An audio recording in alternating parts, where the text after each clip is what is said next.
اسلام آباد پاکستان نے آذربائیجان کے علاقے نگورنو کاراباغ میں صدارتی انتخابات قابل مذمت قرار دے دیے۔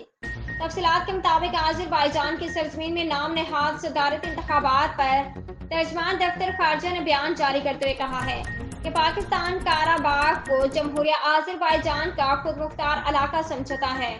ترجمان دفتر خارجہ نے کہا غیر قانونی حکومت کے نام نہاد انتخابات کرانے کی کوشش قابل مذمت ہے۔ ایسی کوشش عالمی قوانین کے اصولوں کے بھی خلاف ورزی ہے۔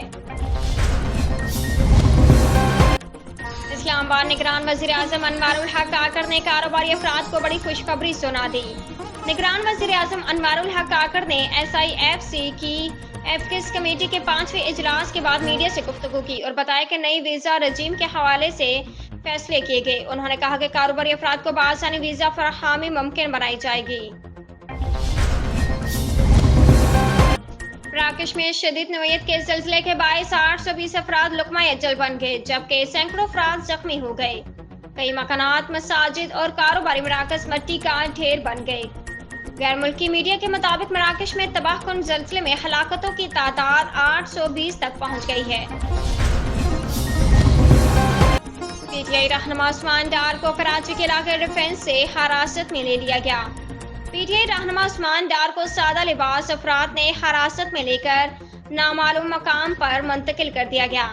SSP ملیر نے عثمان ڈار کی گرفتاری سے لاعلمی کا اظہار کیا ہے۔ اسلام آباد سینئر صحافی ارشد شریف قتل کیس میں جوڈیشل مجسٹریٹ عباس شاہ نے عدم پیشی پر ارشد شریف کی اہلیہ سمیہ ارشد کے ناقابل ضمانت وارنٹ جاری کر دیے۔ تفصیلات کے مطابق جوڈیشل مجسٹریٹ عباس شاہ کی عدالت میں سینئر صحافی ارشد شریف قتل کیس کی سماعت ہوئی۔ عدالت نے ارشد شریف کی اہلیہ سمیہ ارشد کے ناقابل ضمانت وارنٹ جاری کر دیے۔